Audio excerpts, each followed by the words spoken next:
شروع اللہ کا نام لے کر جو بڑا مہربان نہایت رحم والا ہے۔ اور حکم دیا کہ جو پاکیزہ چیزیں ہم نے تم کو دی ہیں ان کو کھاؤ اور اس میں حد سے نہ نکلنا، ورنہ تم پر میرا غضب نازل ہوگا، اور جس پر میرا غضب نازل ہوا وہ ہلاک ہو گیا۔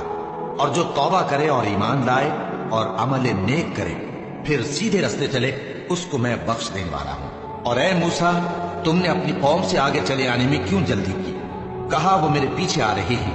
اور اے میرے پروردگار، میں نے تیری طرف آنے کی جلدی اس لیے کی کہ تو خوش ہو جائے۔ فرمایا کہ ہم نے تمہاری قوم کو تمہارے بعد آزمائش میں ڈال دیا ہے، اور سامری نے ان کو بہکا دیا ہے۔ اور موسیٰ غصے اور غم کی حالت میں اپنی قوم کے پاس واپس آئے اور کہنے لگے کہ اے قوم، کیا تمہارے پروردگار نے تم سے اچھا وعدہ نہیں کیا تھا؟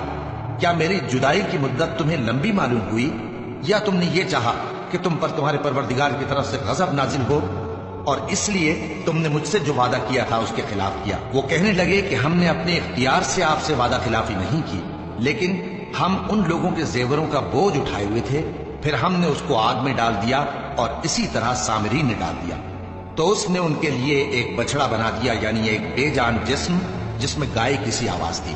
تو لوگ کہنے لگے کہ یہی تمہارا معبود ہے اور یہی موسیٰ کا معبود ہے، مگر وہ بھول گئے ہیں۔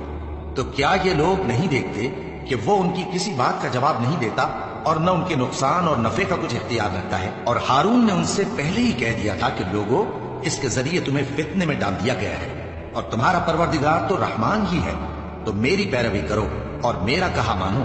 وہ کہنے لگے کہ جب تک موسیٰ ہمارے پاس واپس نہ آئیں ہم تو اس کی پوجا پر قائم رہیں گے۔ پھر موسیٰ نے ہارون سے کہا کہ اے ہارون، جب تم نے ان کو دیکھا تھا کہ گمراہ ہو گئے ہیں تو تم کو کس چیز نے روکا تھا؟ یعنی اس بات سے کہ تم میرے پیچھے چلے آؤ، بھلا تم نے میرے حکم کے خلاف کیوں کیا؟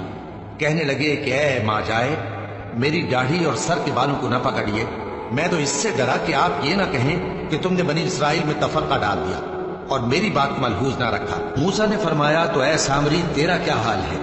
اس نے کہا کہ میں نے ایسی چیز دیکھی جو اوروں نے نہیں دیکھی، تو میں نے فرشتے کے نقش پا سے مٹی کی ایک مٹھی بھر لی، پھر اس کو بچڑے کے جسم میں ڈال دیا، اور مجھے میرے جی نے اس کام کو اچھا بتایا۔ موسیٰ نے کہا جا، تجھ کو دنیا کی زندگی میں یہ سزا ہے کہ کہتا رہے کہ مجھ کو ہاتھ نہ لگانا، اور تیرے لیے ایک اور وعدہ ہے، یعنی عذاب کا جو تجھ سے ٹل نہ سکے گا۔ اور جس معبود کی پوجا پر تو جمع ہوا تھا اس کو دیکھ، ہم اسے جلا دیں گے، پھر اس کی راکھ کو اڑا کر دریا میں بکھیر دیں گے۔ تمہارا معبود تو اللہ ہی ہے، جس کے سوا کوئی معبود نہیں، اس کا علم ہر چیز پر محیط ہے۔ اس طرح ہم تم سے وہ حالات بیان کرتے ہیں